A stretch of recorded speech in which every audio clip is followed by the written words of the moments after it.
Oui. Et je voulais aussi repartir à mes études de musique et vraiment. Juste avant de quitter les 12 coups de midi, Cyprien n'a pas perdu son titre. Il n'a pas perdu sa concentration. Il n'a pas perdu cette précision presque troublante qui avait fait de lui l'un des champions les plus respectés du plateau. Non. Ce qu'il a laissé tomber, au moment le plus inattendu, c'est cette distance qu'il avait toujours maintenue entre lui et les autres. Dès qu'un prénom est entré dans la conversation, Amélie. Et c'est peut-être pour cela que ce moment a marqué autant de téléspectateurs. Car lorsque cette scène se déroule, Cyprien est déjà au sommet. Depuis des semaines, il enchaîne les émissions avec une régularité impressionnante. Les bonnes réponses arrivent vite, presque instinctivement. Les adversaires se succèdent et lui reste là, solide, calme, presque impossible à déstabiliser. Sur le plateau, tout fonctionne comme une mécanique parfaitement réglée. Les lumières, les applaudissements du public, les plaisanteries de Jean-Luc Reichmann, et au centre de cette scène, Cyprien, toujours fidèle à lui-même. Mais ce jour-là, quelque chose est différent. Ce n'est pas un grand bouleversement, ce sont des détails. Un regard qui s'attarde un peu plus longtemps, une respiration légèrement plus lente, une manière d'être présent tout en semblant déjà ailleurs. Comme si, derrière l'image du champion, un homme commençait à penser à ce qui allait venir après. Car une vérité simple se rapproche peu à peu, l'aventure touche à sa fin. Après près de 200 participations, après des semaines passées sous les projecteurs, après être devenu un visage familier pour des millions de Français, Cyprien sait qu'il va bientôt quitter ce plateau. Et lorsqu'un chapitre aussi intense approche de sa conclusion, quelque chose change forcément à l'intérieur. On devient plus attentif à ce que l'on ressent, plus sensible aux détails, plus conscient que tout cela ne durera pas éternellement. Et peut-être que, sans s'en rendre compte, Cyprien commence déjà à regarder le plateau différemment. Non plus seulement comme un lieu de compétition, mais comme un moment de vie qui s'apprête à se refermer. C'est précisément dans ces instants de transition que les émotions trouvent parfois un chemin inattendu. Parce qu'à force d'être admiré pour son calme et sa maîtrise, on oublie souvent qu'un champion reste avant tout un homme. Un homme qui peut ressentir, hésiter, se laisser surprendre par une pensée qu'il n'avait pas prévue. Et ce jour-là, au milieu d'une émission qui semblait ordinaire, cette pensée va surgir. Elle ne viendra pas d'une question difficile. Elle ne viendra pas d'une erreur. Elle viendra simplement d'un prénom. Un prénom prononcé presque par hasard, mais qui va, en quelques secondes, changer la manière dont tout le monde regarde Cyprien. Mais pour comprendre pourquoi ce moment a eu un tel impact, il faut d'abord revenir en arrière. Car avant d'être ce champion que toute la France observe avec admiration, Cyprien était avant tout un homme discret, dont la vie restait largement inconnue du public. Et derrière ce silence se cache peut-être la clé de tout ce qui va suivre. Avant que cette scène ne se produise, Cyprien intriguait déjà pour une raison simple. On le voyait tous les jours à la télévision. Et pourtant, on savait très peu de choses sur lui. Contrairement à beaucoup de candidats, il ne cherchait jamais à occuper l'espace. Il ne parlait pas plus que nécessaire, ne racontait pas sa vie à chaque occasion et ne transformait jamais le plateau en spectacle personnel. Sa présence reposait sur autre chose, une forme de calme naturel, presque désarmant. Cette attitude a rapidement construit son image. Cyprien n'était pas seulement un bon joueur. Il était devenu ce type de candidat que l'on respecte instinctivement. Celui qui ne se vante pas, qui ne provoque pas, qui laisse simplement parler son intelligence. Et dans un univers télévisuel souvent dominé par l'exagération, cette simplicité avait quelque chose de rare. Mais cette discrétion racontait aussi une autre histoire. Elle laissait deviner une personnalité plus réservée, plus prudente, peut-être même un peu solitaire. Car on peut être entouré de regards, applaudi par un public, suivi par des millions de téléspectateurs, et pourtant garder pour soi l'essentiel. C'est exactement ce que faisait Cyprien. Sa vie sentimentale, par exemple, restait floue. Il avait laissé entendre qu'il avait connu quelques aventures, quelques relations, sans jamais entrer dans les détails. Pas de grandes déclarations, pas de confidences spectaculaires. Seulement quelques phrases glissées au détour d'une conversation, comme si ce domaine devait rester protégé. Et cela rendait le personnage encore plus mystérieux. Car lorsque quelqu'un parle peu de lui-même, chaque détail prend soudain plus de valeur. Un regard, une réaction, une phrase inattendue, tout devient un indice possible de ce qui se passe réellement derrière l'image publique. Un jour sur le plateau, Cyprien avait également évoqué la femme idéale. Sa réponse avait surpris par sa simplicité. Il ne parlait pas de beauté superficielle ni d'image parfaite. Ce qu'il décrivait, c'était une femme de caractère, quelqu'un de fort, capable de défendre ce qu'elle croit juste. En quelques mots, il révélait un peu de lui-même. Un homme attiré par la profondeur plutôt que par l'apparence. Un homme qui ne semble pas chercher la lumière pour lui-même, mais plutôt une forme de connexion plus sincère avec quelqu'un. Et peut-être est-ce pour cela que ce qui allait se produire ensuite a pris une dimension particulière. Parce que lorsqu'un homme aussi discret laisse apparaître un trouble, même très léger, ce trouble devient immédiatement visible. Il ne ressemble pas à une simple plaisanterie, il ressemble à un moment où l'image parfaitement maîtrisée laisse apparaître quelque chose de plus vrai. Et c'est exactement ce qui va se produire. Car derrière le champion qui enchaîne les victoires, une autre réalité est en train de s'installer. Une pression silencieuse, un poids invisible que peu de gens imaginent vraiment. Et c'est cette pression, justement, qui va préparer le terrain au moment le plus inattendu de toute cette histoire. Avant d'être ce visage familier que les téléspectateurs retrouvaient chaque jour à midi, Cyprien menait une vie bien plus simple. Loin des projecteurs, loin des applaudissements, il était avant tout un étudiant en musicologie. Ses journées se partageaient entre les cours, les partitions et ces moments de travail solitaire que connaissent ceux qui se consacrent à la musique. Rien ne le destinait vraiment à devenir l'un des visages les plus marquants d'un jeu télévisé. Et pourtant, un jour, il a franchi la porte du plateau des 12 coups de midi. Au départ, il n'était qu'un candidat parmi d'autres. Un jeune homme calme, discret, presque effacé. Personne n'imaginait alors que ce passage allait transformer sa vie, mais émission après émission, quelque chose d'inattendu s'est produit. Cyprien ne faisait pas de bruit. Il ne cherchait pas à impressionner. Et pourtant il gagnait. Les bonnes réponses s'enchaînaient avec une précision remarquable, comme si les questions trouvaient naturellement leur place dans son esprit. Peu à peu, son nom s'est installé. Les jours sont devenus des semaines. Les émissions se sont accumulées et Cyprien s'est installé sur le fauteuil du maître de midi, comme s'il avait toujours été là. Les adversaires arrivaient avec confiance, parfois avec nervosité, mais tous finissaient par se heurter à cette même réalité. Battre Cyprien devenait de plus en plus difficile. À la mi-avril 2026, la presse commence à parler de lui autrement. On ne le présente plus seulement comme un candidat brillant, mais comme l'un des champions les plus marquants de l'histoire récente du jeu. Le 12 avril 2026, plusieurs médias rappellent pas même que la valeur totale de ses gains et de ses cadeaux dépasse 842 000 €. Un chiffre impressionnant qui le place parmi les performances les plus importantes jamais vues dans l'émission. Pour le public, c'est fascinant, mais pour celui qui vit cette aventure de l'intérieur, la sensation est différente. Car plus les victoires s'accumulent, plus l'image du champion devient lourde à porter. Au début, les téléspectateurs encouragent un candidat prometteur. Ils espèrent qu'il gagnera encore. Mais avec le temps, l'espoir se transforme en attente. On ne souhaite plus seulement qu'il réussisse, on considère presque qu'il doit continuer à réussir. Et cette attente devient une pression invisible. Chaque nouvelle question peut être celle qui mettra fin à l'aventure. Chaque hésitation peut annoncer la chute. Cyprien continue de jouer avec son calme habituel, mais derrière cette maîtrise, certains détails commencent à apparaître. Un souffle un peu plus long avant de répondre. Une fraction de seconde de silence supplémentaire. Un regard qui s'échappe un instant vers le public. Des signes presque imperceptibles mais qui racontent beaucoup. Car dans un jeu comme celui-ci, une vérité finit toujours par s'imposer.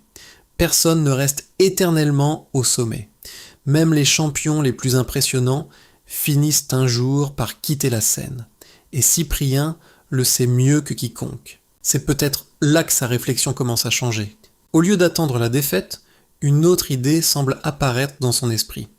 Et s'il décidait lui-même du moment de partir?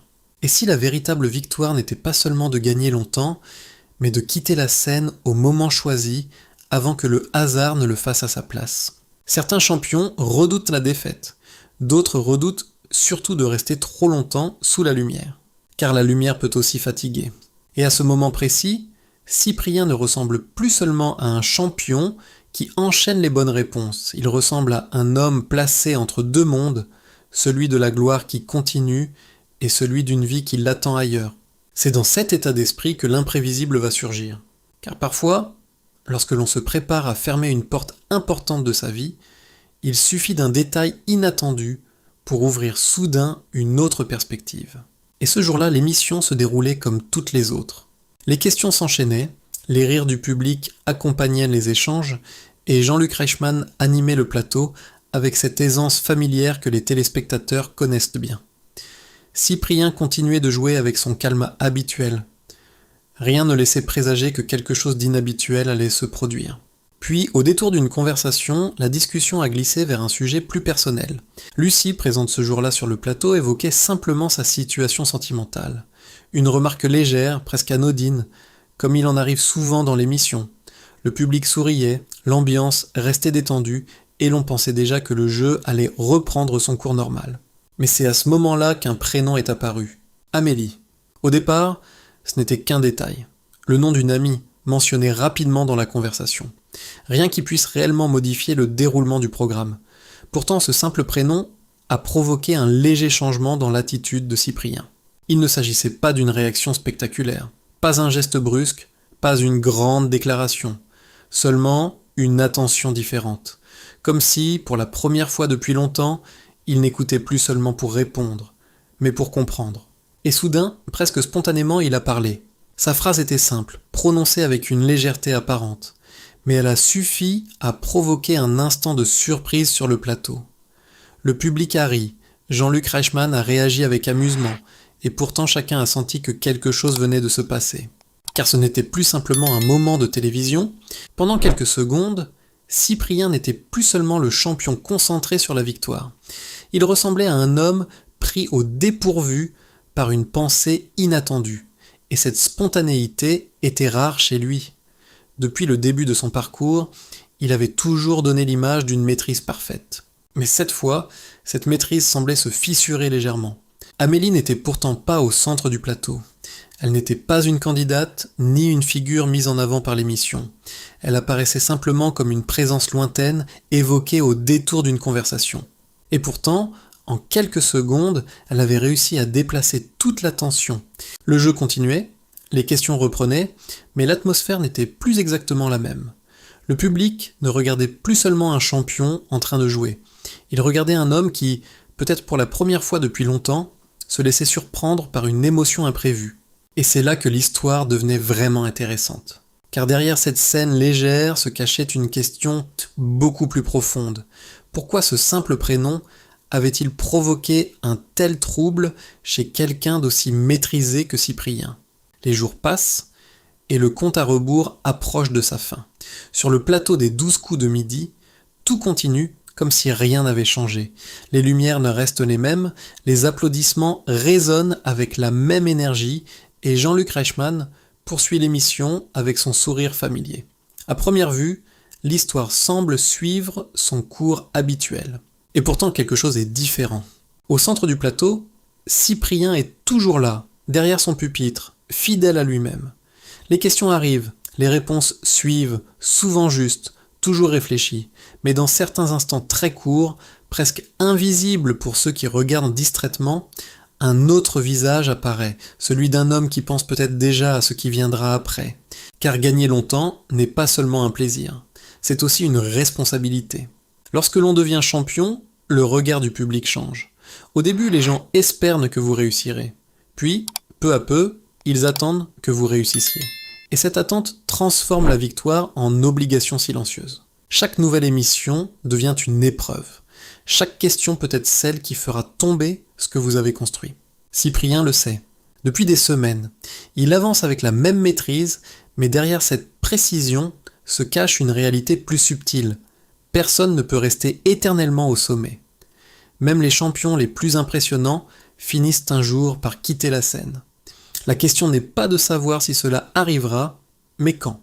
Et c'est peut-être là que le moment avec Amélie prend une dimension différente. Car lorsqu'il prononce cette phrase inattendue, lorsqu'il laisse apparaître ce léger trouble qui surprend tout le monde, ce n'est pas seulement un instant amusant pour le public. C'est aussi peut-être le signe d'un homme qui laisse enfin entrer quelque chose d'autre dans sa vie que la compétition. Pendant des semaines, Cyprien a été défini par ses réponses, par sa mémoire, par sa capacité à rester calme sous pression. Mais un champion n'est pas seulement un cerveau capable de trouver les bonnes réponses, c'est aussi un être humain qui ressent, qui doute, qui cherche parfois autre chose que la victoire. Et sur ce plateau, au milieu des applaudissements et des caméras, une idée semble doucement s'imposer. Peut-être que la vraie question pour Cyprien n'est plus seulement de gagner. Peut-être que la vraie question est ailleurs. Que reste-t-il lorsque les lumières s'éteignent ? Que reste-t-il lorsque le jeu s'arrête ? Que reste-t-il lorsque le champion redevient simplement un homme ? Il y aura les souvenirs, bien sûr, les victoires, les rires, les moments partagés avec le public, mais il y aura aussi autre chose, une petite scène imprévue, presque fragile, où un prénom a suffi à changer l'atmosphère du plateau. Amélie. Peut-être qu'elle ne représente rien de plus qu'un instant léger dans une émission de télévision, ou peut-être qu'elle représente exactement ce dont Cyprien avait besoin à ce moment précis. Un rappel que la vie ne se résume pas aux victoires, ni au score, ni aux trophées. Parfois, ce qui reste le plus longtemps dans la mémoire des gens n'est pas la performance parfaite, mais le moment où quelqu'un laisse apparaître son humanité. Et c'est exactement ce qui s'est produit ce jour-là.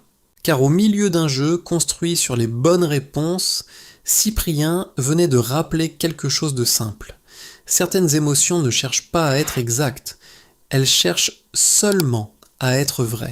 Le jour de la dernière émission arrive plus vite que prévu. Sur le plateau des 12 coups de midi, l'atmosphère n'est plus tout à fait la même. Les lumières sont toujours aussi fortes. Le public applaudit comme d'habitude, mais chacun sent que ce moment a quelque chose de particulier. Ce n'est plus seulement une émission, c'est la fin d'une aventure. Au centre du plateau, Cyprien est là une dernière fois. Même pupitre, même décor, même musique familière. Pourtant quelque chose a changé dans les regards. Celui du public, d'abord, qui semble applaudir un peu plus longtemps que d'habitude.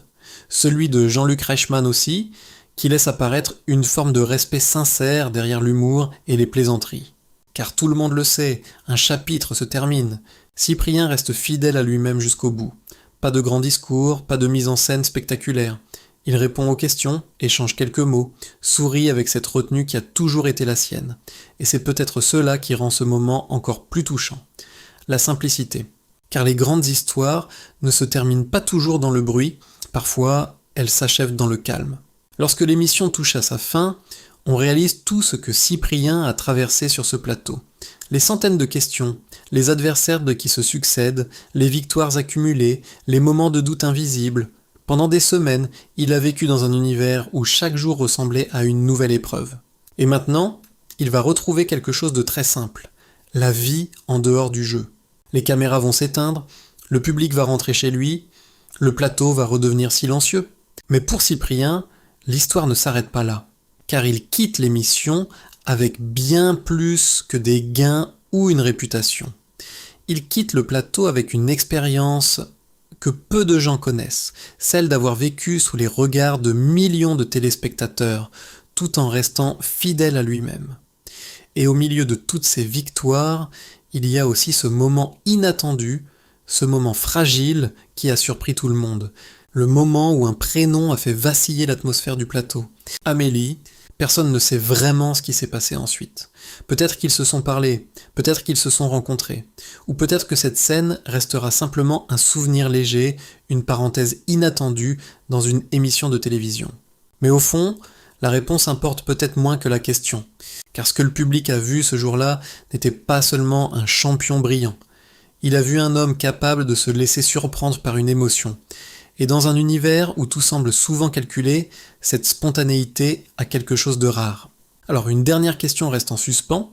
Si vous étiez à la place de Cyprien, à quelques jours de quitter une aventure aussi intense, auriez-vous osé, vous aussi, laisser parler votre cœur devant des millions de personnes ? Dites-moi ce que vous en pensez dans les commentaires.